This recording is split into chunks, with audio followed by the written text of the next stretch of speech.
एक एक संवेदक के पास मतलब समझिए तो 50 करोड़ 60-60 करोड़ का टेंडर गया है और काम लाखों का भी नहीं दिख रहा है। पहले से जो हॉस्पिटल बने हुए हैं, पहले से जो स्कूल बने हुए हैं, ये आज तक डेवलप क्यों नहीं हुए?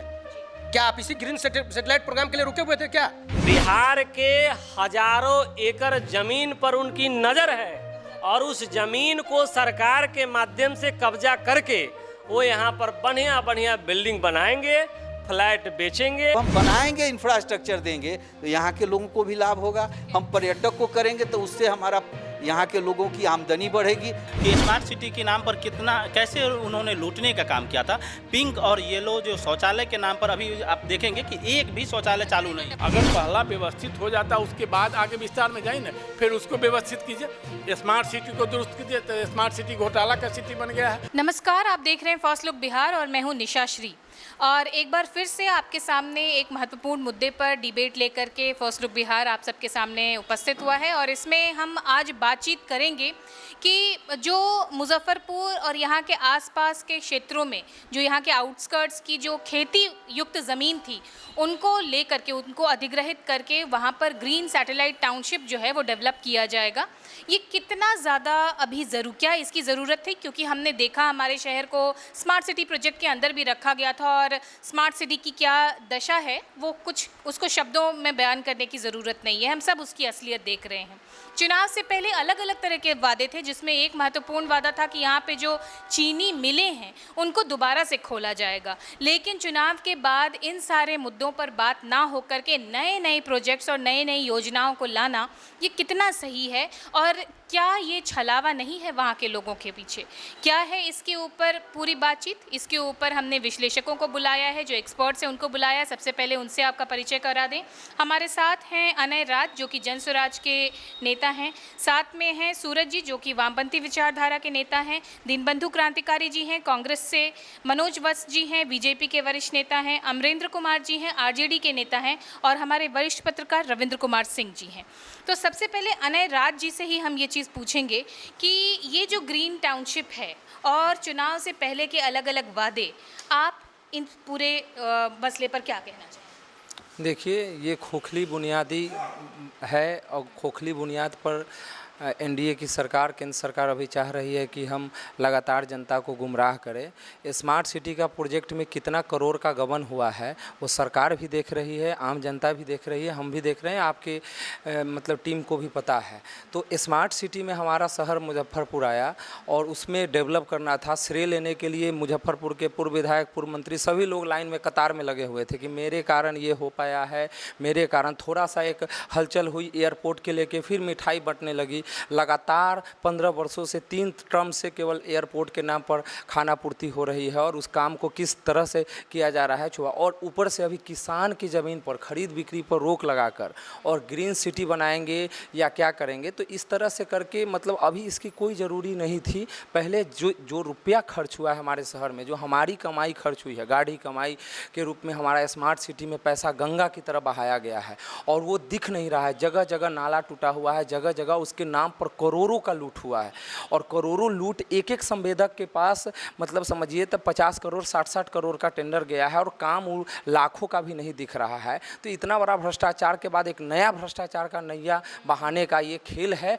और इसके नाम पर सरकार का खजाना खाली करके और मंत्री और ठेकेदारों का खजाना, उनके परिवार का खजाना भरने का एक बहुत बड़ा साजिश है, नेक्सस है। इसमें सरकार मिली है और आम जनता के पढ़ाई को, पैसा को मजाक बनाकर उड़ाना है, खर्च करना है, अपने अय्यासी में इस्तेमाल करना है। और इस सब चीज़ से मुजफ्फरपुर का कोई भला नहीं हो रहा है। किसान तड़पेगा, किसान का ज़मीन ज़बरदस्ती लिया जाएगा, किसान कहेगा नहीं देना है, औने पौने दाम में सरकार लेगी। तो इसका हम लोग कड़ा विरोध करेंगे। पहले जो स्मार्ट सिटी हमारा उसको डेवलप करो, फिर ग्रीन सिटी पर जाओ। जी ठीक है। सूरज जी, वामपंथी विचारधारा के नेता, आपसे भी यही जानना चाहेंगे कि जिस तरह से अभी अनय राज ने कहा कि भ्रष्टाचार का एक नया स्कोप बना रही है ये सरकार, आप क्या कहेंगे?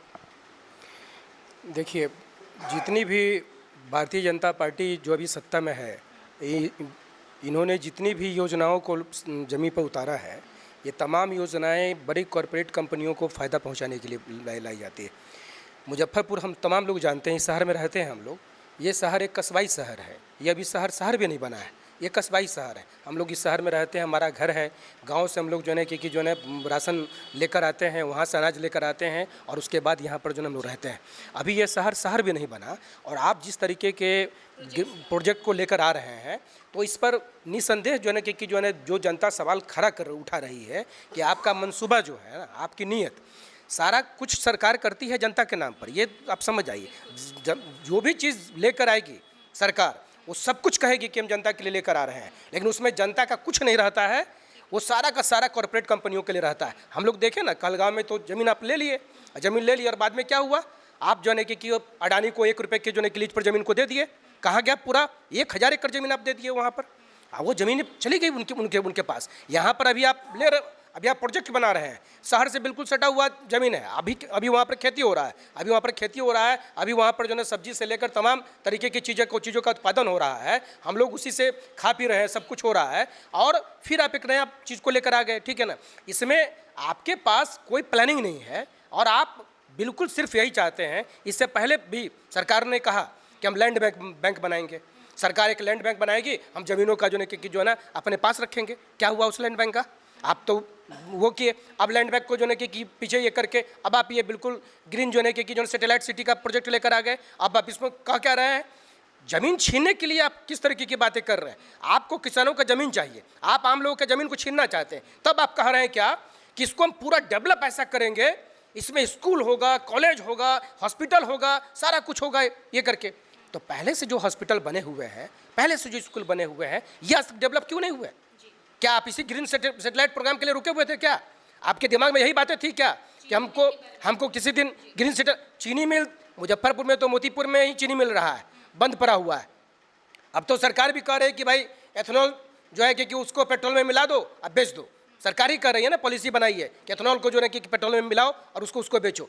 मुजफ्फरपुर में सिर्फ चीनी मिल का ही बात नहीं है, मुजफ्फरपुर में तो बेला के अंदर IDPL था, यहाँ तो बटलर था, क्यों बंद कर दिए आप? क्यों बंद हो गया? आप एक भी बार जो है इन उद्योगों को चालू करने के बारे में क्यों नहीं सोचे? क्या यहाँ पर मुजफ्फरपुर के लोगों या देश के लोगों को क्या दवा की जरूरत खत्म हो गई जो आपने IDPL को बंद कर दिया?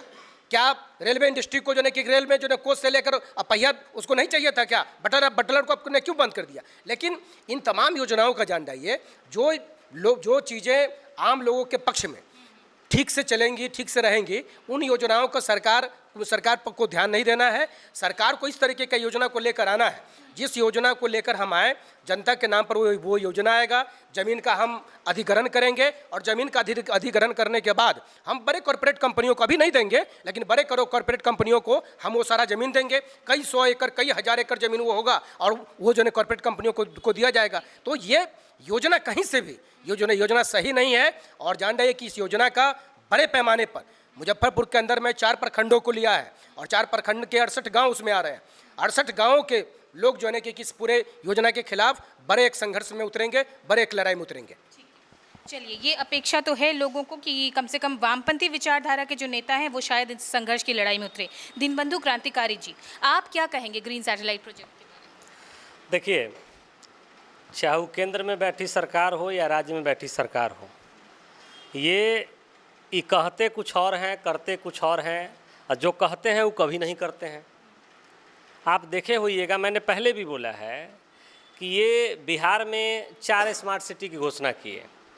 आज तक वो 4 स्मार्ट सिटी पता नहीं आसमान में ही अटका हुआ है या कहीं घूम रहा है, कहीं बउआ रहा है, या हो सकता है कहीं छुट्टी मनाने विदेश चला गया है।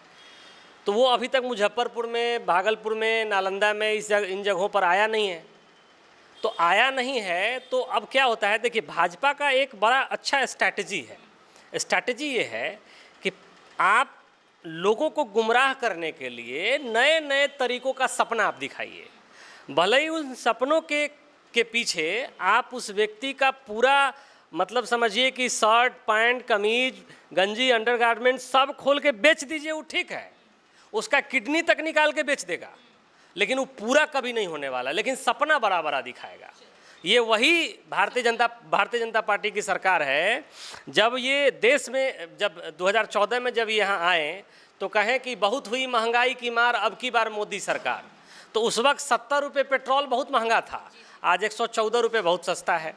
उसी वक्त आए ये और आकर के कहें कि हम make in India, make in India, make in India, make in India, और चाइनीज कंपनियों के लिए दरवाज़ा खोल दिए। आज आप देखिए कि जो सबसे ज़्यादा जो इलेक्ट्रॉनिक सामान बिकता है वो मोबाइल है। मोबाइल में एक भी भारतीय कंपनी आपको दिखेगी नहीं। उसी तरीके से ही कहें कि हम आएंगे और हम गंगा की सफाई करेंगे, तो गंगा की सफाई कितनी हुई है सबको दिख रहा है। 2 करोड़ हम रोजगार देंगे, तो रोजगार कितना मिला ये दिख रहा है। अब उसी तरीके से जब ये देख लिए कि ये सारा सगुफा इनका फेल हो गया, जनता इनके चक्रचाल को समझ गया, तो ये लेके आए हैं कि हम ग्रीन सैटेलाइट सिटी बनाएंगे। ठीक वैसे ही जैसे स्पेस टेक्नोलॉजी से ये रोड बना रहे थे, वैसे ही अब ये ग्रीन सैटेलाइट सिटी बनाएंगे। अब मेरी बात आप गौर से समझिएगा। बिहार सरकार के नवनियुक्त मुख्यमंत्री ने अपने आप को बिहार का मसीहा बनाने के लिए, अपने आप को बिहार का सबसे बड़ा विकास का प्रेरक बनाने के लिए ये नया सगुफा छोड़ा। लेकिन ये आप समझने की बात है कि इसका ना कोई प्रोजेक्शन है, ना कोई प्रोजेक्ट है, ना कोई नीति है, ना कोई रणनीति है, और बिना कोई नीति रणनीति बनाए हुए ये घोषणा कर देते हैं कि हम ग्रीन सैटेलाइट सिटी बनाएंगे और चारों तरफ के गाँव का जो है नीति बना देंगे तब सही रहेगा। अरे भाई आप कब बनाइएगा? आप कि और कुछ डेवलपमेंट नहीं होना चाहिए था? जो कुछ है, जैसे कि अभी सूरज जी ने कहा कि मुजफ्फरपुर में बहुत सारा पोटेंशियल था जिस पे काम किया जा सकता था, ये नया प्रोजेक्ट लाने की ज़रूरत है। अच्छा, कैसे करेंगे? इस 7वां पास 8वां पास लोग जब मुख्यमंत्री बनेंगे तो इनके दिमाग में जितना दिखेगा, इनके दिमाग में यही दिखता है कि इनके आका मीडिया में बने रहने के लिए कुछ भी बोलते रहते हैं और मीडिया में बने रहते हैं, तो ये भी बने रहते हैं। एक बात और समझिए, अभी कुछ दिन पहले अडानी आए थे बिहार में, और वो बिहार को लेकर के बड़े उत्सुक हैं। जानते हैं क्यों बड़े उत्सुक है? पोटेंशियल बाद की बात है। वो उत्सुक इसलिए हैं कि इस ग्रीन सैटेलाइट सिटी के आड़ में बिहार के हजारों एकड़ जमीन पर उनकी नज़र है, और उस जमीन को सरकार के माध्यम से कब्जा करके वो यहाँ पर बढ़िया बढ़िया बिल्डिंग बनाएंगे, फ्लैट बेचेंगे, यूनिवर्सिटी बनाएंगे, धंधा करेंगे, वो अपना धंधा चमकाएंगे इसके आड़ में। ठीक है, आपके पास दोबारा लौट करके आएंगे। मनोज वत्स जी भाजपा के वरिष्ठ नेता हैं, उनसे जानते हैं कि ये शगुफा छोड़ने की बात हो रही है। बहुत कुछ था मुजफ्फरपुर में जिसको शुरू किया जा सकता था, ये नया प्रोजेक्ट लाने की क्या? देखिए, ये जो प्रोजेक्ट आया है ये बिहार के संदर्भ में आया। मुझे लगता है 11 सिटी की बात हो रही है।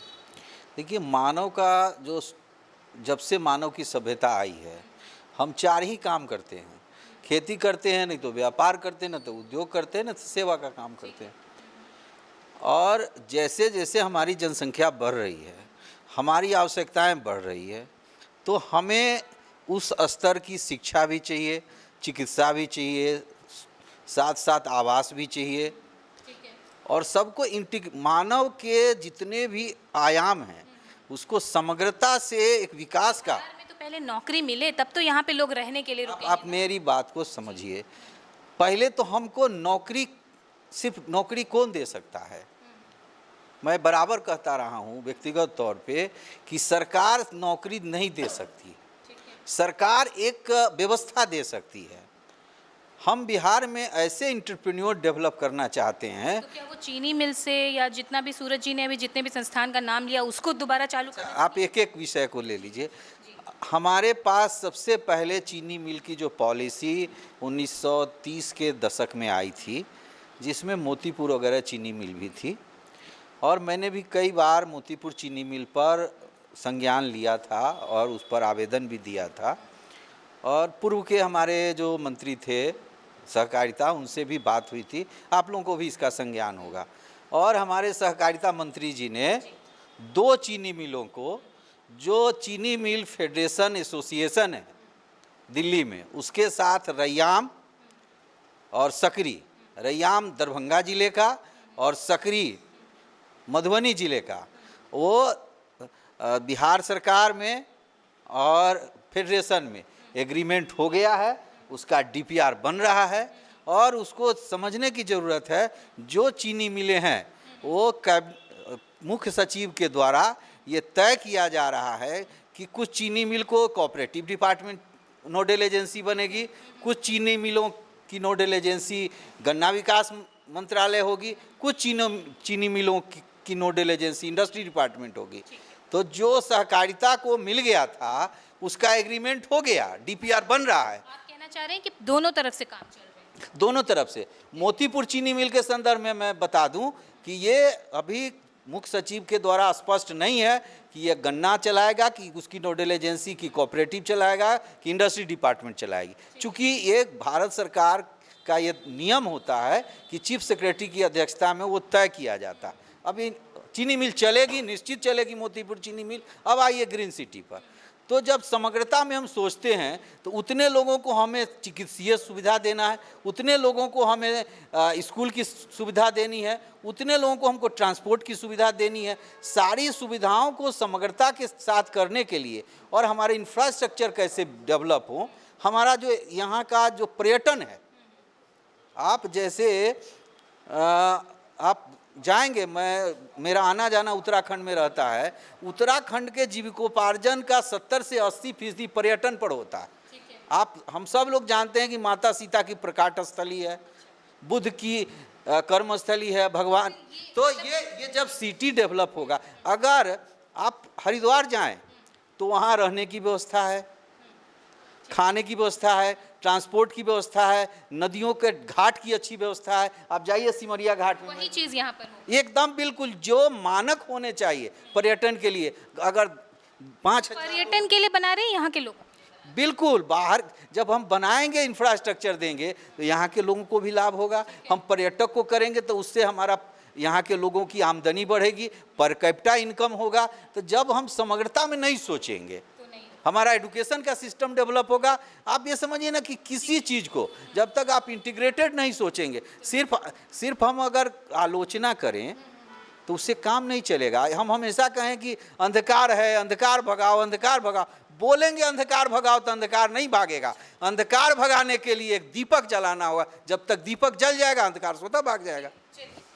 ठीक है, तो अमरेंद्र कुमार जी, आप आरजेडी के नेता हैं, आपसे जानना चाहेंगे, जितनी बातें हुई और अभी भाजपा के जो वरिष्ठ नेता उन्होंने कहा कि अंधकार भगाओ कहने से नहीं भागेगा, उसके लिए प्रयास करने होंगे। लग रहा है कि ये सारे प्रयास अंधकार भगाने के लिए किए जा रहे हैं? देखिए, ये क्या कर रहे हैं उस पर अभी नहीं जाना है। आपका अभी जो विषय है ये ग्रीन सैटेलाइट सिटी, तो राष्ट्रीय जनता दल और हमारे नेता आदरणीय तेजस्वी प्रसाद यादव जी का हमेशा से आधुनिक बिहार और बिहार के नवनिर्माण में हमेशा से उनका रुचि रहा है। और जैसा कि आपने देखा होगा कि 17 महीने के कार्यकाल में हमारे नेता आदरणीय तेजस्वी प्रसाद यादव जी ने हमेशा बिहार के विकास के लिए, आधुनिकीकरण के लिए बेहतर प्रयास किए हैं और ज़मीन पर भी देखा है। अब हम आते हैं ग्रीन सैटेलाइट सिटी से क्या बिहार में रोज़गार मिल जाएगी, क्या शिक्षा का व्यवस्था सुधर जाएगा, क्या स्वास्थ्य सुधर जाएगा, क्या नालाएं बेहतर हो जाएगी। जैसा कि अभी जो स्मार्ट सिटी में आपने देखा होगा कि स्मार्ट सिटी के नाम पर कैसे उन्होंने लूटने का काम किया था। पिंक और येलो जो शौचालय के नाम पर अभी आप देखेंगे कि एक भी शौचालय चालू नहीं, डब्बा बन गया है। बिल्कुल कचरे का डब्बा बन गया है। और कचरा का डब्बा पता नहीं ये लोग अपना घर में रख लिए हैं। तो ये स्मार्ट सिटी के नाम पर नाला भी उसी तरह का है। अगर आप देखेंगे तो आपके पूरा इतना पानी आ जाएगा अभी हल्की सी बारिश में। तो ये नए योजनाओं को लाते हैं और नए योजनाओं को लूटने का काम करते हैं। तो सिर्फ इनका ध्यान हमेशा से लूटने पर रहा है। इनको सबसे पहले बताना चाहिए था कि हमने जो 2 करोड़ रोजगार का जो घोषणा किया था, तो उस रोजगार को हमने दिया क्या बेहतर शिक्षा व्यवस्था कर दिया। अगर आप देखेंगे तो स्वास्थ्य व्यवस्था में तो न बेड है, न आईसीयू की बेहतर व्यवस्था है, न इंफ्रास्ट्रक्चर है। और कहीं इंफ्रास्ट्रक्चर है तो बेहतर न इलाज है, न स्वास्थ्य है, बेहतर सुविधा नहीं है। तो इस तरह की तमाम चीज़ें हैं। तो पुरानी चीज़ें उनको दुरुस्त किया जाना चाहिए आपके हिसाब से? बिल्कुल पुरानी चीज़ों को दुरुस्त करना चाहिए। और जो किसानों को, स्थानीय लोगों को ये ग्रीन सैटेलाइट सिटी के नाम पर सिर्फ परेशान करना और लूटने के अलावा इनके पास कोई योजना नहीं है। ये इनका सिर्फ प्रोपेगेंडा है। इनका सिर्फ योजना है कि कैसे बिहार के जनता को, कैसे देश की जनता को लूट करके परेशान करे बस। वरिष्ठ पत्रकार के पास चलते हैं। वरिष्ठ पत्रकार रविंद्र कुमार सिंह जी, आपने सबकी बातें सुनी, आपकी क्या प्रतिक्रिया है ग्रीन सिटी प्रोजेक्ट के बारे में? जी, जो ग्रीन सिटी प्रोजेक्ट है, लोगों ने, सभी दलों के साथियों ने बताया, ग्रीन सैटेलाइट सिटी तो पहले से जो भी योजना सरकार की है, या नगर पंचायत है, नगर परिषद है, स्मार्ट सिटी है, यह तो विकास किया ही नहीं, यह तो जैसे के तैसे है। जो ये भी एक विकास है, ग्रामीण क्षेत्रों के जो नगर परिषद नगर पंचायत है, ताकि ग्रामीण क्षेत्रों में विकास हो, तो वह जिस तरह से है उस तरह से विकास किया नहीं। स्मार्ट सिटी की भद पीट रही है, हर लोग जान रहा है, तो उसमें कोई विकास नहीं किया। इसी बीच में आप ले आए हैं ग्रीन सैटेलाइट सिटी, तो उसमें हजारों हजार एकड़ किसानों की ज़मीन आप ले रहे हैं। तो ज़मीन ले रहे हैं तो खेती के लिए भी तो ज़मीन बचनी चाहिए।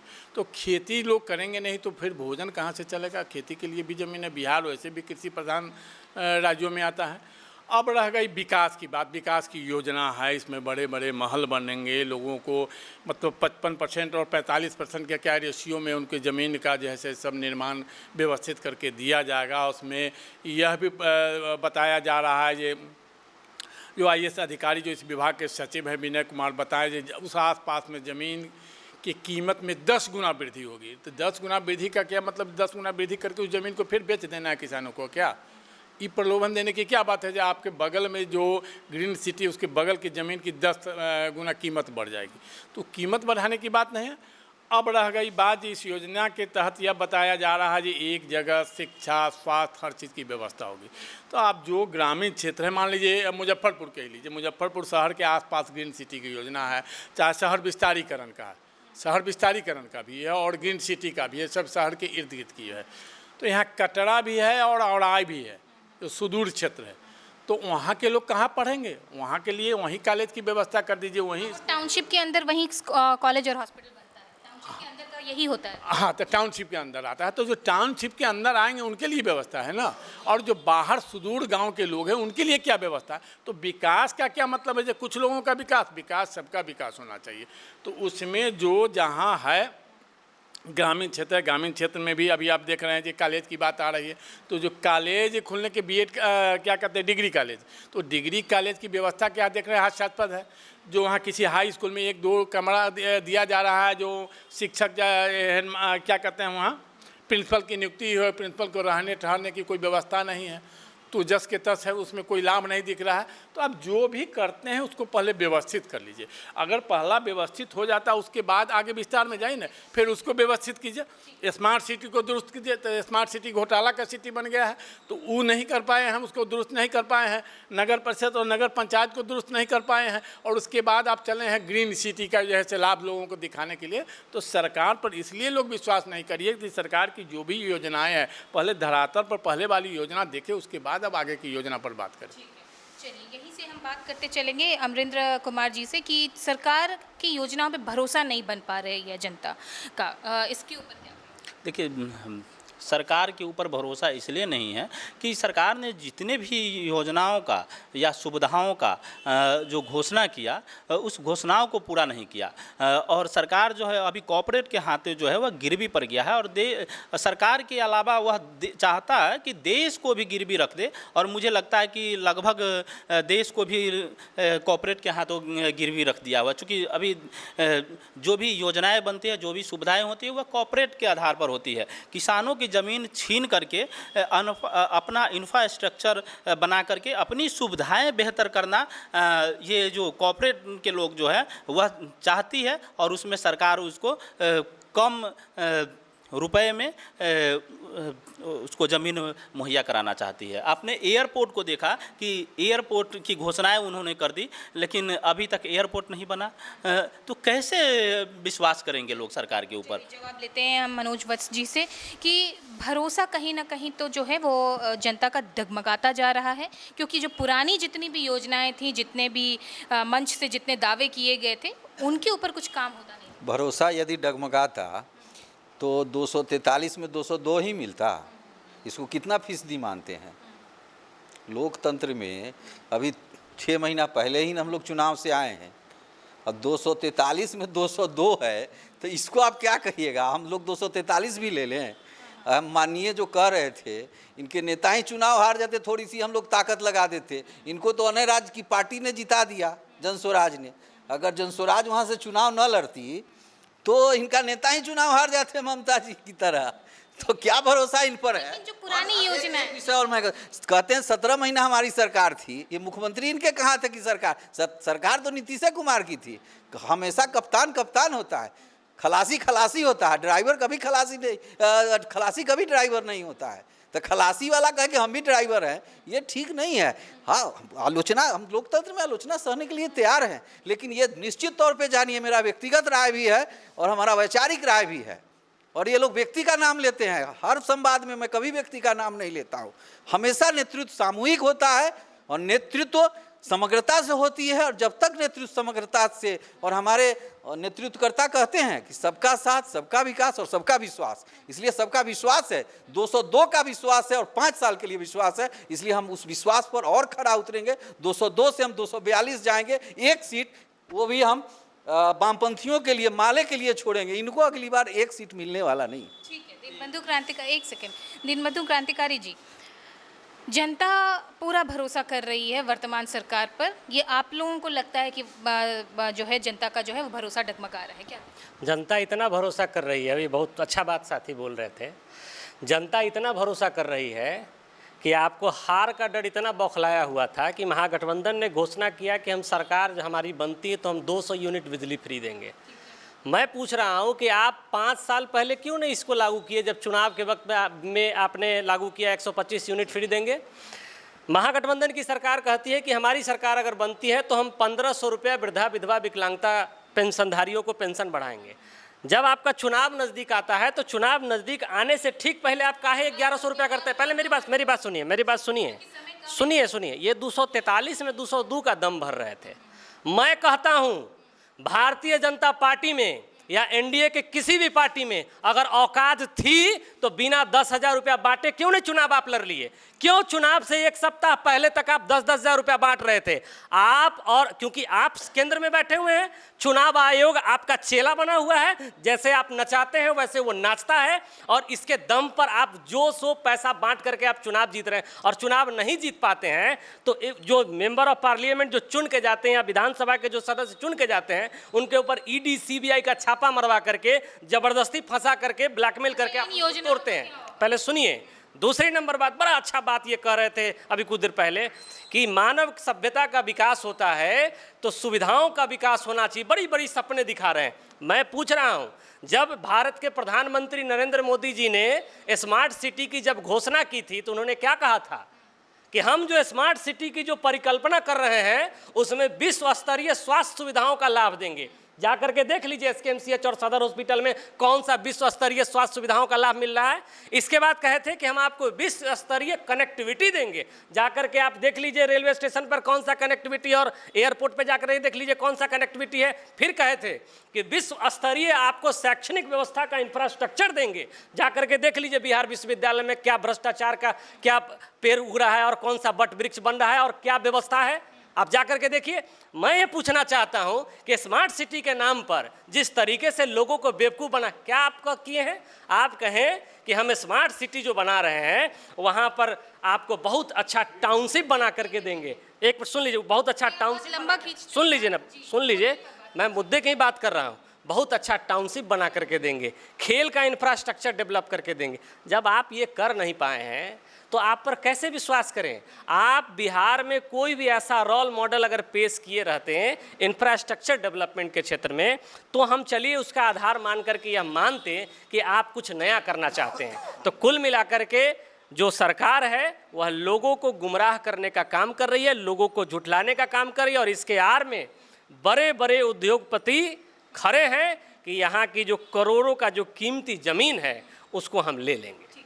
सूरज जी, आपने अपनी पिछली बात में भी ये कहा था कि आंदोलन पर उतरेंगे सही अगर न्याय नहीं मिला जो गरीब किसान है, और हमेशा से जो वामपंथ है वो गरीब किसानों, ज़मीन से जुड़े हुए लोगों के साथ खड़ा रहता है।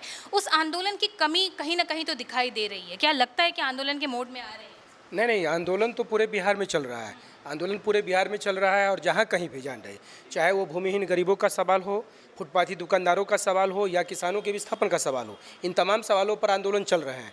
जहाँ जितनी ताकत है, जिस तरीके की स्थिति है, उस हिसाब से जो वो चल रहा है, और यहाँ भी चलेगा। यहाँ भी हम लोग पूरे बिहार के स्तर पे पूरे बिहार के स्तर पर ये जो ग्रीन सैटेलाइट सिटी जो बनने जा रहा है, हम लोग इसको लेकर बिल्कुल एक बड़ा एक मंच बनाएंगे, बड़ा एक फोरम बनाएंगे और हम एक बड़ा मंच फोरम के जरिए हम इस आंदोलन को ले जाएंगे। अभी थोड़ा सा वेट किया जा रहा है कि हम लोग चाहते हैं कि इसमें सरकार जो घोषणा की है ना, तो सरकार घोषणा जब की है तो इसमें थोड़ा सा उसका पूरा प्रारूप भी चला है कि सरकार किसानों को क्या देगी, सरकार किसानों को कितना देगी, सरकार एक्वायर कितना करेगी। 55% हिस्सेदारी। नहीं, वो तो समझिए सरकार अभी मौखिक बोल रही है। सरकार अभी ये मौखिक बोल रही है कि 55% हम किसानों को देंगे। आप 55% देंगे, उसमें फिर क्या टर्म कंडीशन लगाएंगे? आप हमको हमारा जो जन्मभूमि है, आप हमको क्या अपनी जन्मभूमि से आप हमको हटा दीजिएगा, खत्म कर दीजिएगा? मतलब आप हमारी पहचान को ही खत्म कर दीजिएगा? हमारी पहचान आप खत्म नहीं करिएगा। अभी पता ही एयरपोर्ट के खिलाफ जो गांव के लोग जो संघर्ष कर रहे थे जमीन एक्वायर को लेकर, क्या उनका सवाल था कि भाई वो हमारा तो जन्मभूमि है, आप हमारे जन्मभूमि को ही ले लीजिएगा, एक्वायर कर लीजिएगा। इतनी ज़मीनें पड़ी हुई हैं, आप लीजिए ना, बनाइए ना। कोई ज़रूरी है कि आप बिल्कुल आप चाहते हैं मुजफ्फरपुर शहर के अंदर में ही आपको एयरपोर्ट बनाना है? आप थोड़ी सी दूर चले जाइए ना, आप दूर चले जाइए, बहुत सारी इस तरीके की ज़मीन है, लेकिन आप ज़मीन चुनते कहाँ हैं? अभी देखिए कि एक ग्रीन कॉरिडोर बन रहा है, अभी बहुत बड़ा विवाद का बना हुआ है, बनारस से निकलेगा और वो समस्तीपुर होते हुए जा रहा है। उसमें बात आ रही है सामने छनकर कि जो अभी सरकार में जो डिप्टी सीएम है विजय चौधरी जी, उनके एक रिलेटिव का ज़मीन जो है वो समझिए कि ज़मीन उनका 10.5 एकड़ ज़मीन आ रहा था, इसलिए उस पूरे कॉरिडोर के अलाइनमेंट को बदल दिया गया। क्यों आप ज़मीन बचा रहे हैं? अगर विकास के साथ अगर आप इतना ही खड़े हैं, आप तो डिप्टी सीएम है ना, आपको और सामने आके कहना चाहिए कि नहीं, अरे ठीक है, हमारे भी अगर पूरे परिवार का और हमारे पूरे लोगों का ज़मीन चला जाएगा तो चला जाएगा, लेकिन विकास के सवाल से हम समझौता नहीं करेंगे।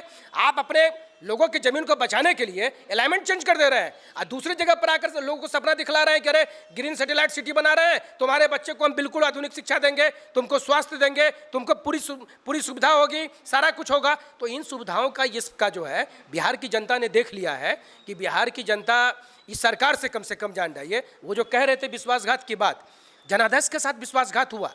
चुनाव में चीफ मिनिस्टर के उम्मीदवार नीतीश कुमार थे। नीतीश कुमार के चेहरे पर लोगों ने जो है कि बिहार में वोट किया और आप तुरंत 4 महीना हुआ और आप नीतीश जी को बदल दिए। तो जनता के जनादेश के साथ तो एक स्तर पर आपने विश्वासघात किया है कि उनके जनादेश के साथ विश्वासघात हो गया। आप कोई भी योजना बनाइए, उस योजना की ज़रूरत लोगों को कितनी है, आप पहले यहाँ से चीज़ों को शुरू नहीं करते। आप चीज़ों को शुरू करते हैं कि कॉर्पोरेट को क्या ज़रूरत है। आपने पटना में मेट्रो चलवा रहे हैं, क्या है मेट्रो का हाल? ना उससे जनता को कोई फायदा हो रहा है, अब मेट्रो घाटे में चल रही, आप बिना मतलब का उसको लेकर चले आए। तो आप योजनाओं को इस तरीके से फ्रेम करिए और योजनाओं को फ्रेम करने से पहले आप पहले जनता से कंसर्न लीजिए, लोगों से पहले कंसर्न लीजिए, लोगों से पहले पूछिए कि लोगों को सबसे ज़्यादा किस चीज़ की ज़रूरत है, वो क्या चाहते हैं, उसके बाद आप फ्रेम करिए। नहीं राज जी, जनसुराज के जो आपके नेता हैं प्रशांत किशोर, वो हमेशा कहते थे कि इस बार अपने बच्चों के लिए वोट दीजिए, लेकिन जनसुराज की क्या स्थिति हुई हमने देखा। अब लग रहा है कि गलत वोट पड़ गया और जो जनता है वो अपने बच्चों की बदहाली देखने को मजबूर है। देखिए, सर्वविदित है, पूरा बिहार देख रहा है और बिहार के चुनाव को पूरा देश देखा है।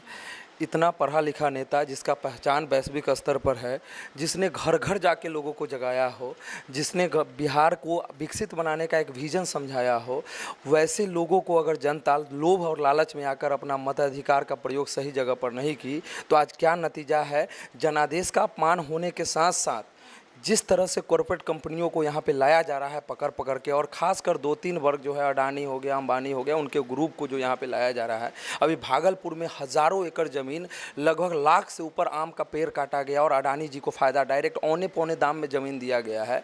तो ये ठीक है, विकास होना ज़रूरी है, लेकिन आपको पहले भोजन का ज़रूरत है। तो पहले आपको भोजन खिलाएंगे ना कि पहले आइसक्रीम खिलाने लगेंगे।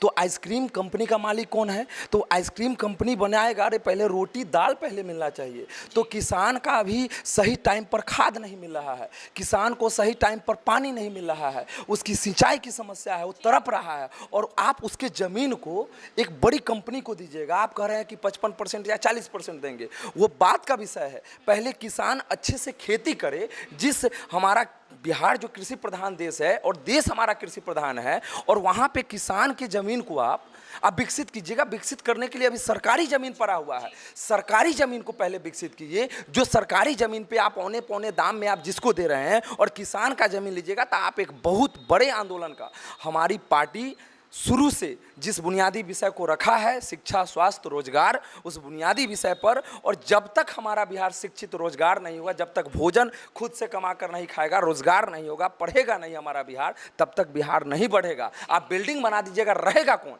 जिसके घर में खाना नहीं है, जिसको गैस नहीं है, जो चूल्हा में बनाता है, वो 5 तल्ला में कैसे रहेगा? तो ये सब खोखली बुनियाद पर कभी महल नहीं बनता है। खोखली बुनियाद पर सरकार महल ना बनाए, नहीं तो ध्वस्त होगी और सरकार गिरेगी और उसका बेनकाब सरकार होगा और सरकार की नीति बेनकाब होगी। ठीक है, तो ये तमाम बातें हो गई कि ये चर्चा अगर हम इस को लगातार कंटिन्यू रखें तो ये घंटों इस पे चर्चा चल सकती है, लेकिन समय अभाव है। और जितनी भी बातें निकल के आई हैं उससे एक बात तो स्पष्ट है कि मूलभूत सुविधाओं को नज़रअंदाज करके, जो एक्चुअल जहाँ पे डेवलपमेंट की ज़रूरत है उसको नज़रअंदाज करके नया डेवलपमेंट प्रोजेक्ट लाना अभी किसी को बहुत ज़्यादा आकर्षक नहीं लग रहा है। इस पर आगे किस तरह का कदम उठाएगी सरकार, ये देखने वाली बात होगी। फिलहाल के लिए जितने भी मेहमान यहाँ पर उपस्थित हैं, जिन्होंने अपने अपने पॉइंट्स हमारे साथ साझा किए, उनको हम देंगे बहुत बहुत धन्यवाद। और इसी के साथ इस चर्चा को यहीं पर देते हैं विराम। आप देख रहे थे फर्स्ट लुक बिहार। धन्यवाद।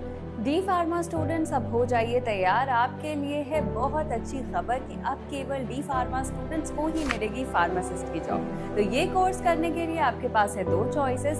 डीपीएस ग्रुप ऑफ इंस्टीट्यूशंस के किसी भी कॉलेज में एडमिशन लेकर के आप घर बैठे कर सकते हैं ऑफलाइन कोर्स, या फिर आप कर सकते हैं ऑनलाइन क्लासेस। और उससे भी अच्छी बात ये है कि डीपीएस ग्रुप के कॉलेजेस जो कि हैं इन 5 शहरों में, रांची, दुमका, देवघर, मुजफ्फरपुर और सीतामढ़ी, इन 5 शहरों के किसी भी कॉलेज में एडमिशन लेकर आप किसी और शहर में बैठ करके ये कोर्स कर सकते हैं। आपको कॉलेज के नाम और डिटेल्स मिल जाएंगे वीडियो स्क्रीन पर, और बाकी किसी जानकारी के लिए दिए गए नंबर पर कॉल करें। तो मुझे कमेंट सेक्शन में बताना ना भूलें कि आखिर आप किस शहर में एडमिशन ले रहे हैं।